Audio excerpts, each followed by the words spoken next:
stop. Pose-toi cette question. Es-tu vraiment un homme? Non, sérieusement. Parce que si t'es né après 2000, il y a des chances qu'on t'ait dit tout et son contraire. D'un côté, on te balance que pour être un homme. Faut être un alpha, un leader, un requin. Et de l'autre, on te dit que la virilité, c'est toxique, dépassé, presque criminel. Parce que ce que je vais te dire va peut-être te surprendre. Être un homme, c'est beaucoup plus simple que tu le crois. Mais encore faut-il savoir où regarder. Et je vais te le prouver maintenant. Avant qu'on commence, dis-moi en commentaire. Selon toi, c'est quoi un vrai homme? Est-ce que c'est une question qu'on devrait encore se poser aujourd'hui? J'ai hâte de lire vos réponses. Maintenant, flashback. Il y a 100 ans, cette question aurait fait marrer tout le monde. La réponse était évidente. Mais nous voilà en 2025. Et apparemment, l'évidence a pris des RTT à durée indéterminée. Aujourd'hui, être un homme, c'est devenu un parcours du combattant. On te file une checklist XXL, une vraie notice Ikea. Fais de la muscu, sois riche, séduis 50 femmes, développe un mental de guerrier, achète une Rolex avant 30 ans.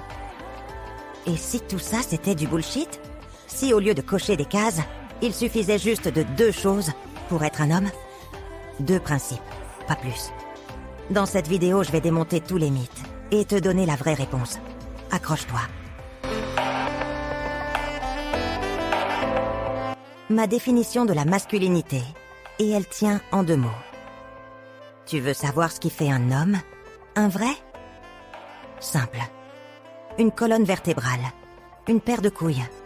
Et avant que quelqu'un ne crie au sexisme, je parle évidemment de métaphore.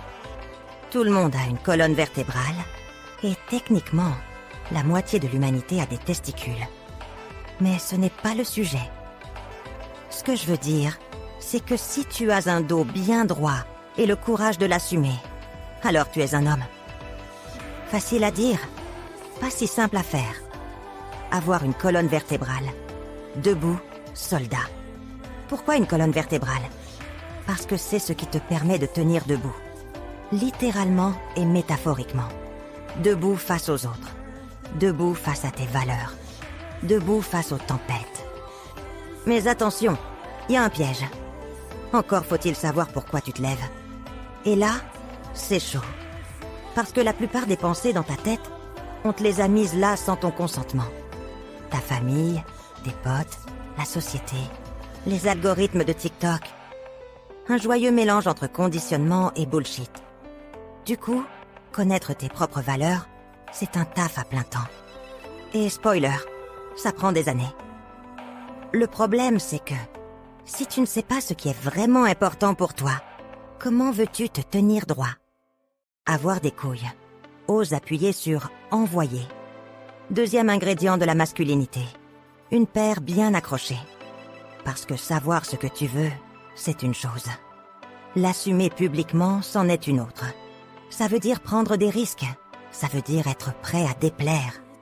Ça veut dire non quand il faut. Et oui quand ça compte. Ça veut dire que certains vont te critiquer, se moquer, essayer de te descendre. Parce que dès que tu assumes quelque chose, il y aura toujours quelqu'un pour venir tester ta solidité. Tu crois que Jésus, Mandela ou Beyoncé se sont fait des amis en décidant d'être eux-mêmes? Non. Mais ils ont tenu bon, parce qu'ils avaient une colonne vertébrale et des couilles. Alors, c'est quoi être un homme? Si tu veux être un homme, un vrai, t'as pas besoin de te laisser pousser la barbe, d'aimer la chasse ou de devenir expert en charpente. Tu as juste besoin de savoir qui tu es, ce que tu veux et d'avoir le courage d'assumer. Et si tu fais tout le reste, le whisky, le sport, le business, mais que t'as ni colonne vertébrale, ni courage, alors, désolé, t'es juste un figurant dans ton propre film. Donc, mon conseil, relève la tête, trouve tes valeurs et assume-les. Si t'es encore là, ça veut dire que cette vidéo t'a peut-être parlé. Dans ce cas, partage-la avec quelqu'un qui en aurait besoin. Et bien sûr, like, abonne-toi et dis-moi en commentaire, c'est quoi pour toi un vrai homme ?